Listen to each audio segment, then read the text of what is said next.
അതായത് നമ്മുടെ പുതിയ UDF സർക്കാർ വന്നതിന് ശേഷം അംഗനവാടി കുട്ടികളുടെ ഭക്ഷണം കുറച്ചു, അതായത് പൈസ ഇല്ല, അതായത് അത്രയും വലിയ ഒരു ലക്ഷറി ആയിട്ടുള്ള ഫുഡ്, അതായത് ആഴ്ചയിൽ ഒരു ദിവസം ബിരിയാണി അങ്ങനെ എന്തോ ആയിരുന്നു. അപ്പം അത് ലക്ഷറിയാണ്. അപ്പം അത് കൊടുക്കാനുള്ള ക്യാഷ് ഇല്ലാത്തത് കൊണ്ട് തന്നെ അത് വെട്ടിച്ചുരുക്കി. പക്ഷേ ഇപ്പുറത്തോട്ട് നോക്കുമ്പോൾ ഇപ്പം ജയിൽ ഭക്ഷണം, നമ്മൾ ഇന്നലെ കഴിഞ്ഞ ദിവസം നമ്മുടെ ഒരു ചർച്ചയിൽ ഇങ്ങനെ വന്നു പോയൊരു കാര്യമാണ്. ഇപ്പം ജയിൽ ഭക്ഷണം എന്ന് പറയുന്നത് യാതൊരു വെട്ടിക്കുറയ്ക്കലും ഉണ്ടായിട്ടില്ല, ഒരു ചുരുക്കലും ഉണ്ടായിട്ടില്ല. അവിടെ ലാവിഷായിട്ട് തന്നെ ഭക്ഷണം കൊടുത്തുകൊണ്ടിരിക്കുന്നുണ്ട്. അപ്പം ഇതൊരു ശരിക്കും പറഞ്ഞു കഴിഞ്ഞാൽ വിരോധാഭാസം എന്ന് പറയാം. അതായത് കുട്ടികൾക്ക് ഭക്ഷണം വെട്ടിച്ചുരുക്കുന്നു, അതായത് കുട്ടികൾക്ക് അവർക്ക് ആവശ്യമുള്ളത് കൊടുക്കാതെ ജയിലിൽ മൃഷ്ടാന ഭോജനം എന്ന് പറഞ്ഞ ഒരു അവസ്ഥ ഇപ്പോൾ ഉണ്ട്.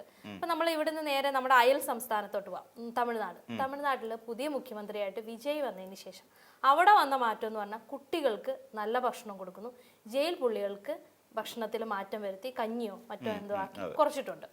അപ്പം നമ്മുടെ കേരളത്തിൽ മാത്രം എന്താ ഇങ്ങനൊരവസ്ഥ? ശരിക്കും പുറത്തുനിന്ന് നോക്കുമ്പോൾ അതൊരു ശരിയായ ചിന്താഗതിയാണ്. കാരണം നമ്മൾ കുട്ടികളാണ് വളരേണ്ടത്.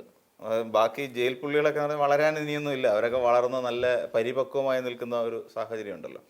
ആ ഒരു അവസ്ഥയിലാണ് നിൽക്കുന്നത്. ഗോവിന്ദച്ചാമി എന്ന് പറയുന്ന ഒരാൾ, നമുക്കറിയാം, സൗമ്യ കൊലക്കേസുമായി ബന്ധപ്പെട്ടുകൊണ്ട് ജയിലിൽ പോയി കിടന്ന് അന്ന് ഗോവിന്ദച്ചാമിയുടെ അവസ്ഥ എന്താണെന്ന് നമുക്കറിയാമായിരുന്നു. അതിനുശേഷം ഈ ഗോവിന്ദച്ചാമിയെ നമ്മൾ കണ്ടപ്പോൾ നമ്മൾ ഞെട്ടിപ്പോയി, ദൈവം ഇത് ഗോവിന്ദച്ചാമിയാണോ, അന്ന് പിടിച്ചുകൊണ്ട് പോയ ഗോവിന്ദച്ചാമി അല്ലല്ലോ ഇത് എന്ന് നമ്മളെല്ലാവരും പിന്നെ വളരെ എന്താ പറയുക കാര്യമായി ചിന്തിച്ചു നോക്കി. അപ്പം ജയിലിൽ കിടന്ന് ഇപ്പൊ തിന്നു കൊഴുത്ത് പോകുന്നവരായി മാറി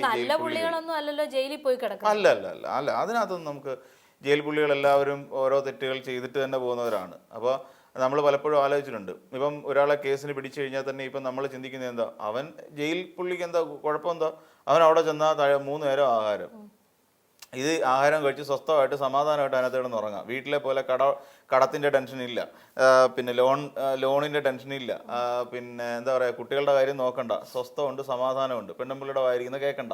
ഇതെല്ലാം ജയിൽ പുള്ളികളെ സംബന്ധിച്ചിടത്തോളം അവർക്ക് ഗുണകരമായൊരു കാര്യമായിട്ടാണ് തോന്നുന്നത്. എന്നാൽ നമ്മുടെ വിദ്യാർത്ഥികളെ സംബന്ധിച്ചിടത്തോളം അംഗനവാടി തലം മുതൽ നമ്മുടെ സ്കൂളിൽ ഉച്ചഭക്ഷണ വിതരണം ലഭിക്കുന്ന എല്ലാ കുട്ടികളുടെ അവസ്ഥ നോക്കിക്കോളൂ. അവർക്ക് ലഭിക്കുന്നത് ഇപ്പം കുഞ്ഞുങ്ങൾക്ക് കൊടുത്തുകൊണ്ടിരുന്ന, അംഗനവാടിയിലെ കുഞ്ഞുങ്ങൾക്ക് കൊടുത്തുകൊണ്ടിരുന്ന മുട്ടയും പാലും അതിൻ്റെ കാര്യത്തിൽ ഏകദേശം തീരുമാനമായി. പിന്നെ ഈ പറയുന്ന ഇവിടെ പിന്നെ കുട്ടികൾക്ക് ബിരിയാണി കൊടുക്കുന്ന ഒരു ഇത് കൊണ്ടുവന്നിരുന്നു, അതും ഏറെക്കുറെ അക്കാര്യത്തിലും തീരുമാനമായി. അപ്പോൾ അങ്ങനെ നോക്കിക്കഴിഞ്ഞാൽ കുട്ടികൾക്ക് ഉള്ള ഭക്ഷണത്തിലാണ് ഇപ്പോൾ സർക്കാർ കൈവച്ചിരിക്കുന്നതെന്ന് പറയേണ്ടി വരും. ശരിക്കും ആ തെറ്റായ സമീപനം. എന്തുകൊണ്ട് ജയിൽ പുള്ളികൾക്ക് അത് കൊടുക്കുന്നില്ല? അല്ലെ ജയിൽ പുള്ളികൾക്ക് കൊടുക്കുകയാണെന്നുണ്ടെങ്കിൽ തീർച്ചയായിട്ടും കുട്ടികൾക്കും ഭക്ഷണം നല്ലതെന്ന് കൊടുക്കുന്ന ഒരു രീതിയിലേക്ക് കൊണ്ടുവരണം. ഇവിടെ വരുന്ന കാര്യം 2014 ആ കാലഘട്ടത്തിലാണെന്ന് തോന്നുന്നു, അലക്സാണ്ടർ ജേക്കബ് എന്ന് പറയുന്ന ഒരു ജയിൽ DGP ഇരുന്ന സമയത്ത് അദ്ദേഹത്തിൻ്റെ ഒരു പുതിയ ഭരണപരിഷ്കാരം വന്നു. ഫ്രീഡം ഫുഡ് എന്ന് പറയുന്ന ഒരു ഭക്ഷണ സംസ്കാരം നമ്മുടെ കേരളത്തിന് സമ്മാനിച്ചു. എന്താണ് ഫ്രീഡം ഫുഡ് എന്ന് ചോദിച്ചു കഴിഞ്ഞാൽ, ജയിലിൽ ഭക്ഷണം കുക്ക് ചെയ്യുക, ജയിലിൽ ഭക്ഷണം കുക്ക് ചെയ്തുകൊണ്ട് അത് പുറത്ത് വിതരണം ചെയ്യുക, അത് മാർക്കറ്റ് ചെയ്യുക എന്ന് പറയുന്ന രീതി. അതായത് ഭക്ഷണം ഉണ്ടാക്കുന്നു, അത് പാക്ക് ചെയ്യുന്നു, ആ ഭക്ഷണം പുറത്ത് ജയിലിന് പുറത്തായിട്ട് അന്ന് ആ തുടക്കത്തിൽ ചെയ്തുകൊണ്ടിരുന്ന ചെറിയൊരു വാഹനം ഇട്ടിട്ടോ അല്ലെങ്കിൽ ഒരു ചെറിയ കൗണ്ടർ ഓപ്പൺ ചെയ്തിട്ടോ നമുക്ക് അവിടെ നിന്ന് മേടിക്കാൻ പറ്റുന്ന രീതിയിൽ ഒരു സംവിധാനം കൊണ്ടുവന്നു. അപ്പോൾ കുറഞ്ഞ വിലയ്ക്ക് പുറത്തുള്ളവർക്ക് കൂടി ജയിലിൽ നിന്നുണ്ടാക്കുന്ന ഭക്ഷണം എത്തിച്ചു കൊടുക്കുന്ന ഒരു രീതി.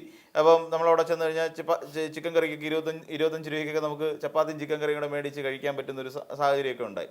അപ്പം ഈ രീതിയിലേക്ക് ജയിലിലേക്ക് ഒരു റവന്യൂ എന്നുള്ള നിലയിലേക്ക് ഇത് മാറി. ഇപ്പം തിരുവനന്തപുരത്തുകാരെ സംബന്ധിച്ചിടത്തോളം ഡെയിലി ജോലിക്ക് പോകുന്നവർക്ക്, ഭക്ഷണം ഉണ്ടാക്കാൻ കഴിയാത്തവർ, താമസിക്കുന്നവർക്കൊക്കെ ഒറ്റയ്ക്ക് താമസിക്കുന്ന ബാച്ചിലേഴ്സും അതോടൊപ്പം തന്നെ ആൾക്കാരൊക്കെ ഉണ്ടല്ലോ. അപ്പോൾ അവർക്ക് ജോലി ചെയ്ത് ജീവിക്കുന്ന ആൾക്കാർക്ക് വലിയ ശമ്പളമൊന്നും കാണുകയില്ലായിരിക്കും. അപ്പോൾ അവരെ സംബന്ധിച്ചിടത്തോളം അവർക്ക് അവിടെ പോയി കഴിഞ്ഞാൽ ഉച്ചയ്ക്ക് 25 രൂപയ്ക്ക് ആഹാരം കിട്ടുന്നു എന്നുള്ളത് അവരെ സംബന്ധിച്ചിടത്തോളം വലിയ കാര്യമാണ്.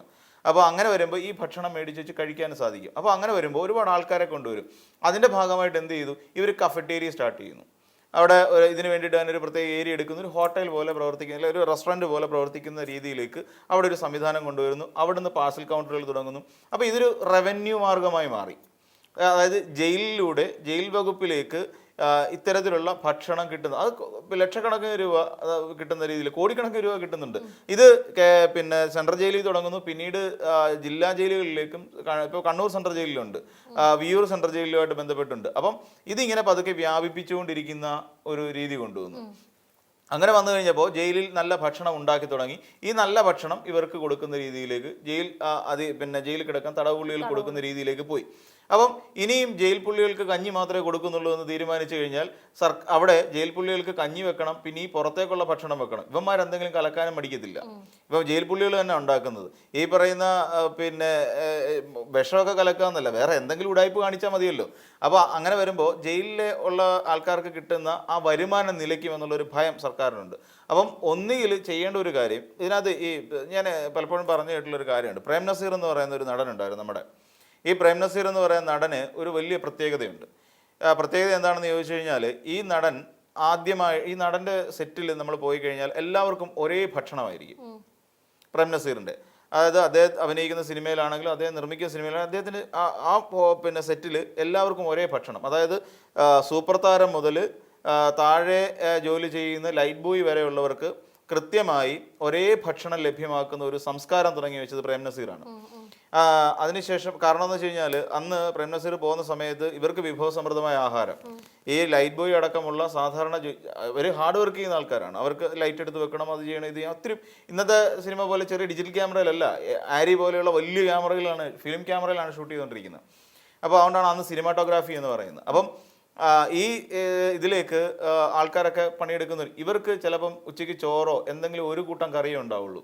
ആ കറി കഴിച്ചിട്ട് വേണം ഇവർ ഭക്ഷണം കഴിക്കാൻ. അപ്പോൾ പ്രേം നസീർ കണ്ടപ്പോൾ അദ്ദേഹത്തിന്, അതുകൊണ്ടാണ് അദ്ദേഹം ഏറ്റവും മാന്യനായ ഒരു ചലച്ചിത്ര താരമെന്ന് പ്രേം നസീറിനെ വിളിക്കുന്നത്.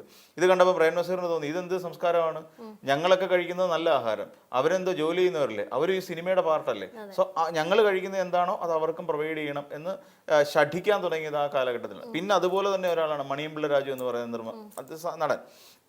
അദ്ദേഹവും ഇതുപോലെ, അദ്ദേഹത്തിൻ്റെ ഒരു സംസ്കാര രീതി അത് തന്നെയാണ്. എല്ലാവർക്കും ഒരേ ഭക്ഷണം.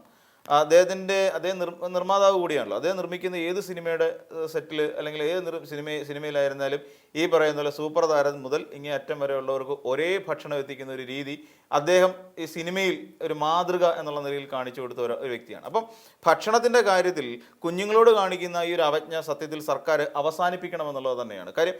ഭക്ഷണം എന്ന് പറയുന്നത്, നല്ല ആഹാരം എന്ന് പറഞ്ഞാൽ എല്ലാവരുടെയും അവകാശമാണ്. ഇപ്പം നമ്മളൊരു ഹോട്ടലിൽ പോയിരുന്ന് ഭക്ഷണം കഴിക്കുമ്പോൾ നമ്മൾ എല്ലാ ഹോട്ടലുകളും ചൂസ് ചെയ്യാറില്ലല്ലോ നമ്മൾ ഭക്ഷണം കഴിക്കാൻ വേണ്ടിയിട്ട്. നമുക്ക് ചില ഹോട്ടലുകൾ അല്ലേ, നമ്മൾ പോകുമ്പോൾ ചില ഹോട്ടലുകൾ സെലക്ട് ചെയ്യും, നമ്മൾ വേണ്ട അവിടെ പോകുന്നില്ല, ഇനി വിശന്നിരുന്നാൽ പോലും ഞാൻ അവിടെ പോവില്ല. എന്തുകൊണ്ടാണ് നമ്മൾ അങ്ങനെ പറയുന്നത്? അവിടെ മോശപ്പെട്ട ആഹാരം ലഭിക്കുന്നതുകൊണ്ടാണ്, അവിടുത്തെ ആഹാരം നമുക്ക് ഇഷ്ടപ്പെടാത്തതുകൊണ്ടാണ്. സോ നമ്മളുടെ കയ്യിലിരിക്കുന്ന പണം മുടക്കി നമ്മൾ ആഹാരം കഴിക്കുന്ന സമയത്ത് എനിക്ക് വേണ്ട എന്താ, എൻ്റെ ഹെൽത്തിന് പറ്റിയ, എൻ്റെ വയറിന് പറ്റിയ, അല്ലെങ്കിൽ എനിക്ക് രുചികരമായി എൻ്റെ നാവിന് പറ്റിയ ആഹാരം കഴിക്കാൻ പറ്റിയ ഹോട്ടലുകളായിരിക്കും നമ്മൾ ചൂസ് ചെയ്യുന്നത്. അപ്പം അതുകൊണ്ട് തന്നെ ഈ കുഞ്ഞുങ്ങളെ സംബന്ധിച്ചിടത്തോളം എന്താ, കുഞ്ഞുങ്ങൾ വളരേണ്ട പ്രായമാണ്. ഈ വളരേണ്ട പ്രായമുള്ള കുഞ്ഞുങ്ങൾക്ക് വേണ്ടത് അവർക്ക് പാല് കിട്ടണം, അവർക്ക് മുട്ട കഴിക്കേണ്ട ആവശ്യമുണ്ട്, അവർക്ക് ബിരിയാണി എങ്കിൽ ബിരിയാണി കഴിക്കണം. ചിലപ്പോൾ അതുപോലും എടുക്കാൻ പറ്റാത്ത വീട്ടിൽ നിന്ന് വരുന്ന ഒരുപാടുണ്ട്, പിന്നെ ഒരുപാടുണ്ടെന്നേ. അപ്പോൾ ഇപ്പൊ എല്ലാ കുട്ടികളുടെയും ഇപ്പം നമ്മൾ ഇപ്പം വിദ്യ പറഞ്ഞതിനകത്ത് വലിയ ക്ലിയർ ആയിട്ടൊരു പോയിന്റ് ഉണ്ട്. ഇന്ന് എല്ലാ കുട്ടികളുടെയും വീട്ടിൽ നമുക്കറിയാം, പല മലയോര മേഖലകളിലേക്ക് നമ്മൾ പോയി നോക്കുള്ളൂ, ചില ആദിവാസി ഉന്നതികളിലേക്ക് നമ്മൾ പരിശോധിച്ച് നോക്കുകയുള്ളൂ, അവർക്കൊക്കെയും പോഷകാഹാരക്കുറവ്. അട്ടപ്പാടി എന്ന് പറയുന്ന പാലക്കാട് ജില്ലയിലെ ഒരു സ്ഥലത്ത് എത്ര കുഞ്ഞുങ്ങളായിരുന്നു കഴിഞ്ഞ UDF ഭരണകാലത്ത് പോഷകാഹാരക്കുറവ് മൂലം മരിച്ചതെന്നറിയോ? അപ്പോൾ എന്താ, അവരിലേക്കൊന്നും ആഹാരം എത്തുന്നില്ല കൃത്യമായി അവരുടെ കൈകളിലേക്ക്. ഇപ്പം അത് കേൾക്കാനില്ല അട്ടപ്പാടിയിൽ. അതേ അവസ്ഥയിലോട്ട് പോകില്ല, അതൊരു അവസ്ഥയിലേക്ക് പറയാൻ പറ്റത്തില്ല. ഒരിക്കലും ഇല്ല. കാരണം എന്താ, അന്ന് UDF ഉമ്മൻചാണ്ടി സർക്കാർ ഭരിച്ചുകൊണ്ടിരുന്ന കാലത്താണ് ഈ അട്ടപ്പാടി സംഭവം നടക്കുന്നത്. കാര്യം അവർക്ക് പോഷകാഹാരം കിട്ടുന്നില്ല. അതിനുള്ളൊരു ഇതാണ് അംഗനവാടി വഴി. നമുക്കിപ്പോഴും അറിയാം, ഈ ഒരാൾ പ്രഗ്നൻ്റ് ആയി കഴിയുമ്പോൾ അംഗനവാടി ജീവനക്കാർ കൃത്യമായി അതിനെ ഫോളോ അപ്പ് ചെയ്യും. ആശാവർക്കർമാരെന്നൊക്കെ പറയുന്നത് അതിനെ കൃത്യമായി ഫോളോ അപ്പ് ചെയ്ത് അവർക്ക് എന്തൊക്കെ കാര്യങ്ങളാണോ വേണ്ടത് അതെല്ലാം കൊടുക്കും. കുഞ്ഞുണ്ടായി കഴിയുമ്പോൾ അമൃതം പൊടി പോലെയുള്ള സാധനങ്ങൾ വീട്ടിലേക്ക്. എന്തിനാണ്? കുഞ്ഞുങ്ങൾ ആരോഗ്യത്തോടു കൂടി വളരണം. അവർക്ക് ഇപ്പോൾ പറയുന്ന പോലെ ഡെഫിഷ്യൻസി മൂലമുള്ള അയൺ ഡെഫിഷ്യൻസി ഉണ്ടാകാം, വിറ്റമിൻ ഡെഫിഷ്യൻസി ഉണ്ടാവാം, അതോടൊപ്പം തന്നെ കാൽസ്യം ഡെഫിഷ്യൻസി ഉണ്ടാവാം. അങ്ങനെ പല കാര്യങ്ങളും അവരുടെ ഹെൽത്തോട് വളരെ പ്രാധാന്യപ്പെട്ടതാണ്. അപ്പം അങ്ങനെ ഉണ്ടായി അവർക്ക് ബുദ്ധിമുട്ടുകളോ രോഗങ്ങളോ, അവർക്ക് റെസിസ്റ്റൻസ് പവർ ഉണ്ടാവണ്ടേ കുഞ്ഞുങ്ങൾക്ക്? അവർക്ക് പഠിക്കണമെന്നുണ്ടെങ്കിൽ അവർക്ക് സ്കൂളിൽ ക്ലാസ്സിലേക്ക് വന്നിരിക്കണം, അവർക്ക് അതിന് രോഗപ്രതിരോധ ശക്തി ഉണ്ടാവണം. എല്ലാ കുട്ടികൾക്കും രോഗപ്രതിരോധ ശക്തി ഉണ്ടായി അവർക്ക് ഈ പറയുന്ന മഴക്കാലജന്യ രോഗങ്ങൾ, ചൂടായി കഴിഞ്ഞാൽ കുഞ്ഞുങ്ങൾക്ക് അസുഖങ്ങൾ ഉണ്ടാകുന്നു, മഞ്ഞുകാലമാകുമ്പോൾ അസുഖം ഉണ്ടാകുന്ന കുഞ്ഞുങ്ങളുണ്ട്. അപ്പം ഇങ്ങനെ ഇതിനെയൊക്കെ ഓവർകം ചെയ്യണമെങ്കിൽ കൃത്യമായി അവരിലേക്ക് എത്തേണ്ട പോഷകങ്ങൾ എത്തണം. അതിന് സർക്കാരിന് വലിയ പങ്ക് വഹിക്കാനുണ്ട്. ഈ കാര്യങ്ങളൊന്നും വീട്ടിൽ കൊടുക്കാൻ പറ്റില്ല. വീട്ടിൽ കൊടുത്താൽ ചിലപ്പോൾ ഒന്നും കഴിക്കത്തുമില്ല. അത് വേറെ കുഞ്ഞുങ്ങളുടെയൊക്കെ അവസ്ഥയല്ലേ. വീട്ടിൽ ചിലപ്പോൾ മുട്ടയും പാലും ഒക്കെ എടുത്ത് കൊടുത്താലും എടുത്ത് തട്ടി ദൂരെ കളഞ്ഞിട്ട് പോകുന്ന പിള്ളേരാണ് ഇന്നത്തെ തലമുറയിലുള്ളത്. അപ്പം അതിന് ഈ ഡെഫിഷ്യൻസി പരിഹരിക്കാൻ വേണ്ടിയിട്ട് സർക്കാർ ഇനിഷ്യേറ്റീവ് എടുക്കണം. അതിന് പിന്നെ ഈ പറയുന്ന പോലെ നമ്മുടെ ബിന്ദു കൃഷ്ണയ്ക്ക് അതിനകത്ത് വലിയ പങ്ക് വഹിക്കാനുണ്ട്. കുട്ടികളുടെ കാര്യം നോക്കുക എന്നുള്ളത് ഒരു വനിതാ ശിശുക്ഷേമമാണ് ബിന്ദു കൃഷ്ണയുടെ കയ്യിലുള്ളത്. അത് കൃത്യമായി മുന്നോട്ട് കൊണ്ടുപോകാൻ ബിന്ദു കൃഷ്ണയ്ക്ക് തയ്യാറാവണം.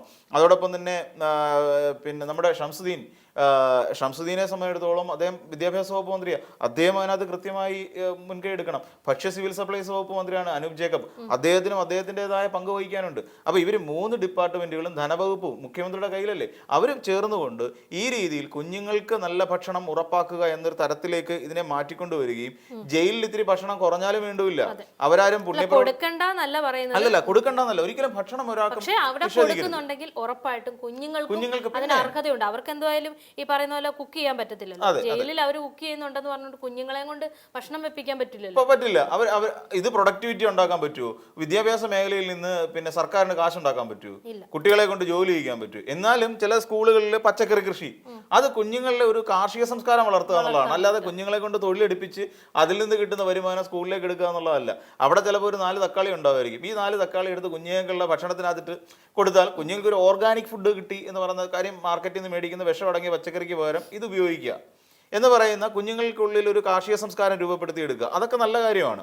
പക്ഷേ ഇവിടെ വരുന്ന ഒരു പ്രധാനപ്പെട്ട പ്രശ്നം, ഈ ജയിലിൽ ചിക്കൻ ഉണ്ടാവും, ചപ്പാത്തി ഉണ്ടാവും, പിന്നെ ആഴ്ചയൊരിക്കൽ അവർക്ക് മെനു ഉണ്ട്. ആഴ്ചയൊരിക്കൽ ഇന്ന സാധനം, ആഴ്ചയൊരിക്കൽ ഇന്ന സാധനം, ആഴ്ചയൊരിക്കൽ ബിരിയാണി, ആഴ്ചയൊരിക്കൽ ചിക്കൻ കറി, ആഴ്ചയൊരിക്കൽ മീൻ കറി, പിന്നെ ഇതൊക്കെ പറഞ്ഞുകൊണ്ട് അവരുടെ കൃത്യമായ ജയിൽ മെനു ഉണ്ട്.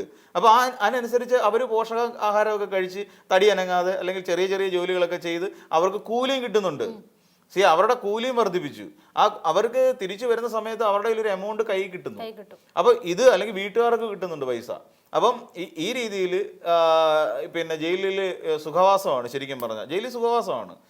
പിന്നെ ഇപ്പം ആ സമയത്തല്ലേ പലരും പറഞ്ഞു, ഞാൻ ഒരാളെ കൊന്നിട്ടോ അല്ലെങ്കിൽ ഒരാളെ പിടിച്ചു പോയിട്ട് ഞാൻ ജയിലിൽ പോകുമ്പോൾ എന്ത് സമാധാനം ഉണ്ടോ, അവിടെ പണി ചെയ്താൽ കാശും കിട്ടും. നാട്ടിലാണെങ്കിൽ വെയിൽ പിന്നെ അല്ല മഴ പെയ്തു കഴിഞ്ഞാൽ പിന്നെ കുറേ നാളത്തേക്ക് ഈ കൂലിപ്പണിക്കാർക്ക് പണി ഉണ്ടാവില്ല.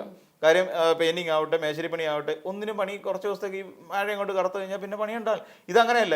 പിന്നെ ആഴ്ചയിൽ 7 ദിവസം പണിയുണ്ട്. അപ്പോൾ മാസത്തിൽ 30 ദിവസം പണിയുണ്ട്. ഇതിനെല്ലാം വരുമാനം ഉണ്ടാക്കാൻ കഴിയും. അപ്പൊ ഇത് ശരിക്കും പറഞ്ഞു കഴിഞ്ഞാൽ ഒരുപക്ഷെ ഭക്ഷണം കണ്ടെത്തുകയോ വേണ്ട, ഭക്ഷണത്തിന് പുറത്തു പോയി ഭക്ഷണം മേടിക്കണോ വേണ്ട. ഇപ്പൊ നോക്കിയോളൂ, അവിടെ നിൽക്കുന്ന നമ്മൾ ഈ കഫറ്റേരിയയിലോട്ട് പോകുമ്പോൾ കാണാം, അവിടെ ഈ സാധനങ്ങൾ എടുത്ത് കൊടുക്കാനും പിന്നെ ഭക്ഷണം എടുത്തു കൊടുക്കാനും പാഴ്സൽ ബില്ലടിക്കാനും ഒക്കെ ഇരിക്കുന്ന ആൾക്കാരെല്ലാം ജയിൽ പുള്ളികളാണെന്നേ, അവിടുന്ന് കൊണ്ട് നിർത്തുന്നവരാണ്. അപ്പോൾ അവർക്ക് അതിൽ നിന്ന് എന്ന് വെച്ചാൽ അവർക്ക് കിട്ടുന്നുണ്ട്. അപ്പോൾ സർക്കാർ വരുമാനം നോക്കിയിട്ടാണോ ശരിക്കും ഈ ഭക്ഷണക്രമത്തിൽ മാറ്റം ഉണ്ടാക്കുന്നത്? കുഞ്ഞുങ്ങൾക്ക് പിന്നെ ഭക്ഷണം കൊടുക്കുന്നുണ്ട്, പ്രയോജനമില്ല എന്ന് തോന്നിയിട്ടാണോ കുഞ്ഞുങ്ങളുടെ ഭക്ഷണത്തിൽ കൈയിട്ട് വരാൻ നിൽക്കുന്നത്? തെറ്റായ പ്രവണതയാണ്. തെറ്റായ പ്രവണത എന്ന് പറഞ്ഞാൽ പിന്നെ ഒരിക്കലും ക്ഷമിക്കാൻ കഴിയാത്ത, മാപ്പർഹിക്കാത്ത തെറ്റാ സർക്കാർ ചെയ്യുന്നത്. കുഞ്ഞുങ്ങളാണ് വളരേണ്ടത്. അവരാണ് നാളെ നമ്മുടെ ലെഗസി, നമ്മുടെ കേരളത്തിന്റെ ലെഗസി നിലനിർത്തേണ്ടതെന്ന് വെച്ചാൽ നമ്മുടെ കുഞ്ഞുങ്ങളാണ്. അപ്പോൾ അവർക്ക് നല്ല ഭക്ഷണം കൊടുക്കുക എന്നുള്ളത് ഏതൊരു സർക്കാരിൻ്റെയും ഉത്തരവാദിത്വത്തിന്റെ ഭാഗമാണ്. അവർക്ക് സർക്കാർ സ്കൂളിൽ പഠിക്കുന്നത്, ഇപ്പം നമ്മളൊന്ന് വിദ്യാഭ്യാസത്തെക്കുറിച്ച് നേരത്തെ സംസാരിച്ച സമയത്ത് ഒരിക്കൽ പറഞ്ഞ കാര്യം എന്താ, ഇന്ന് എന്തുകൊണ്ടാണ് സർക്കാർ സ്കൂളുകളിലേക്കും അംഗനവാടികളിലേക്കും കുഞ്ഞുങ്ങൾ പോകുന്നത്? നമുക്ക് സ്വാഭാവികമായിട്ട് ചിന്തിച്ചു നോക്കാം. ഇന്ന് പിന്നെ ഒരു പ്രൈവറ്റ് സ്കൂളിൽ നമുക്ക് എല്ലാ ഫെസിലിറ്റീസും ഉണ്ട്. അത് ഭക്ഷണം മാത്രമല്ല, ഭക്ഷണം നമ്മൾ കൊണ്ടുപോകണം.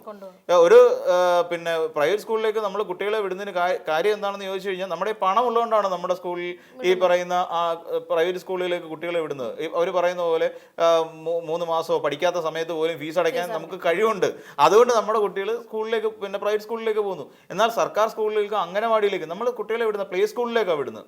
ഫീസ് മാസം തോറും ഫീസ് കൊടുത്ത് പ്ലേ സ്കൂളിലേക്കാണ് ഒരു പിന്നെ ഈ അത്യാവശ്യം എബോവ് ആവറേജ് നിൽക്കുന്ന എല്ലാവരും കുട്ടികളെ വിടുന്നത്. അവിടെ പ്ലേ സ്കൂളിൽ പോകുന്നു, കുട്ടികൾ അവിടെ നിന്ന് പഠിക്കുന്നു, പിന്നെ LKG, അത് pre-KG, LKG, UKG എന്ന് പറഞ്ഞാൽ കുട്ടികൾ പഠിച്ച് കയറി പോകുന്നു. അതേസമയം നാട്ടിൻപുറത്തോ സാധാരണക്കാർ കുട്ടികളെ വിടുന്നത് എവിടെയാ? അംഗനവാടി തുടങ്ങും. കാര്യം എന്താ? അവർക്ക് പണം മുടക്കാനില്ല അത്രയും. മനസ്സിലായില്ലേ? അപ്പം ഈ അത്രയും പോലും കൊടുക്കാനില്ലാത്ത ആൾക്കാർ അംഗനവാടിയിലേക്ക് കുഞ്ഞുങ്ങളെ വിടുന്നത്, സർക്കാർ സ്കൂളുകളിലേക്ക് വിടുന്നത്. അതിൻ്റെ ഒരു പിന്നിലുള്ള ഒരു മനഃശാസ്ത്രം എന്ന് പറഞ്ഞാൽ അതാ. അപ്പം ഇങ്ങനെയൊക്കെ അങ്ങനെ വരുന്ന കുട്ടികൾ എന്ന് പറഞ്ഞാൽ തീർത്തും ഈ പറയുന്ന പിന്നെ ആഹാരമൊക്കെ 3 നേരം കഴിച്ച് ജീവിക്കുന്ന കുട്ടികളൊന്നും അല്ല. അവർക്കൊക്കെ എവിടെയെങ്കിലുമൊക്കെ എന്തെങ്കിലുമൊക്കെ പോരായ്മകൾ ഉണ്ടാവും. അപ്പോൾ അങ്ങനെ വരുന്ന സമയത്ത് അതിനെ മേക്കപ്പ് ചെയ്ത് കൊണ്ടുപോകുക എന്നുള്ളത് ഒരു സർക്കാരിൻ്റെ ഉത്തരവാദിത്വമാണ്. കാര്യം വിദ്യാഭ്യാസ മേഖല എനിക്ക് തോന്നുന്നു അത് ഏകദാനതയിൽ പോകേണ്ട ഒരു സാധനമാണ്. എല്ലാവരും ഒരുപോലെയാണ്. നമ്മുടെ സ്കൂളിൽ കുട്ടികൾക്ക് യൂണിഫോം ഏർപ്പെടുത്തുന്ന പോലെ തന്നെ എല്ലാവർക്കും ഒരേപോലെ എന്ന് പറയുന്ന ഒരു സംവിധാനത്തിലേക്ക് പോകേണ്ട ഒന്ന് തന്നെയാണ്. അപ്പോൾ കുഞ്ഞുങ്ങൾക്ക് ഭക്ഷണത്തിന് അവകാശമുണ്ട്. ആ അവകാശം സംരക്ഷിക്കേണ്ടത് സർക്കാരിൻ്റെ ഉത്തരവാദിത്തമാണ്. ജയിൽ പുള്ളികൾക്ക് കാശുണ്ടാക്കാൻ വേണ്ടി മാത്രം ഞങ്ങൾ ജയിൽ പുള്ളികൾക്ക് നല്ല ആഹാരം കൊടുക്കും എന്ന് പറയുന്ന ഒരു സിസ്റ്റം മനസ്സിലാക്കണം, അല്ലെങ്കിൽ അവസാനിപ്പിക്കണം. അല്ല, കുട്ടികളിൽ നിന്ന് ഞങ്ങൾക്ക് വരുമാനം കിട്ടുന്നില്ല, അതുകൊണ്ട് കുഞ്ഞുങ്ങൾ എന്തെങ്കിലും കഴിച്ചാൽ മതി എന്ന് പറയുന്ന ആ ഒരു പൊട്ട ന്യായം, മുടന്തൻ ന്യായം, ഞങ്ങളുടെ കാശിൽ അങ്ങോട്ട് കൊടുക്കാൻ. പിന്നെ എന്തിനാണ് ഹേ സർക്കാർ ഞങ്ങളുടെ ഈ കുഞ്ഞുങ്ങൾക്ക് ബിരിയാണി കൊടുക്കാൻ ഞങ്ങളുടെ ഈ പൈസ ഇല്ലെന്ന് പറഞ്ഞാൽ പിന്നെ എന്തിനാ ഇങ്ങനെ ഒരു സർക്കാർ പിരിച്ചുവിട്ടൂടെ? നാളത്തേക്കുള്ള കുഞ്ഞുങ്ങൾക്ക് കൊടുക്കാൻ ഞങ്ങൾക്ക് കാശിറക്കാൻ ഇല്ലത്രേ. ഇവിടെ ആവശ്യമില്ലാതെ സലിംകുമാറിന് പ്രതിമ പണിയാൻ പൈസ കൊടുക്കുന്നു. നമ്മുടെ സംസ്ഥാന സർക്കാർ ചെയ്യുന്നത് സലിംകുമാറിന്റെ പ്രതിമ പണിഞ്ഞിട്ട് എന്താ പ്രയോജനം? ആ പൈസ എടുത്ത് വിദ്യാഭ്യാസ മേഖലയ്ക്ക് ചിലവാക്കുന്നേ. കുഞ്ഞുങ്ങൾക്ക് ഭക്ഷണം കൊടുക്കാൻ ഉപയോഗിക്കൂ. നല്ലതല്ലേ അത്? സലിംകുമാറിന്റെ പ്രതിമ പണിയല്ല വേണ്ടത്. സലിംകുമാറിന്റെ പ്രതിമ നാട്ടുകാർ കാശെടുത്ത് പിരിക്കോളും. അല്ലെ AMM എന്ന് പറയുന്ന സംഘടനയുണ്ട്, അവരുമായിട്ട് ഇൻകോർപ്പറേറ്റ് ചെയ്തിട്ട് വേണോ വരുന്നത് പണിയാൻ. അല്ല, സർക്കാർ ചിലവാക്കുകയല്ല വേണ്ടത്. 5 കോടി രൂപ ചൂരൽമലയിൽ പിരിച്ച പൈസ കൊണ്ടൊന്ന് മുക്കി പുട്ടടിച്ച് കളഞ്ഞു. അവിടെ വേണമായിരുന്നു പൈസ. അപ്പം ഈ പറയുന്ന സർക്കാർ അനാവശ്യ ധൂർത്ത് ഒഴിവാക്കുക. ഇവിടെ ഈ കുഞ്ഞുങ്ങൾക്ക് കൊടുക്കേണ്ട ഭക്ഷണത്തിന്റെ ചെലവാകുന്നതിന്റെ പകുതി മതിയല്ലോ, അതിന്റെ ഇരട്ടിയാണല്ലോ ഇവിടുത്തെ നമ്മുടെ മന്ത്രിമാർ നിന്ന് ഒഴുക്കുന്നത്. നമ്മുടെ മന്ത്രിമാരുടെ കാറിന് ടയർ മാറുന്നു, മന്ത്രിമാരുടെ കാറിന് ഡീസൽ അടിക്കുന്ന അടക്കമുള്ള അവരുടെ പേഴ്സണൽ സ്റ്റാഫുകളുടെ എണ്ണം കൂട്ടുന്നതനുസരിച്ച് എത്ര രൂപയുടെ നഷ്ടം ഇവിടെ ഉണ്ടാകുന്നുണ്ട് അല്ലെ? അതൊക്കെ ഒഴിവാക്കി കഴിഞ്ഞാൽ കുഞ്ഞുങ്ങൾക്ക് ഭക്ഷണം കൊടുത്തൂടെ? അപ്പം പണമില്ല എന്ന് പറയുന്നത് തെറ്റാണ്. പണമുണ്ട്. ആ പണം വിനിയോഗിക്കേണ്ട പോലെ വിനിയോഗിക്കണം. കുഞ്ഞുങ്ങളുടെ ക്ഷേമത്തിന് വേണ്ടി വിനിയോഗിക്കേണ്ട പണം അങ്ങനെ വിനിയോഗിക്കാൻ സർക്കാർ ശീലിക്കണം.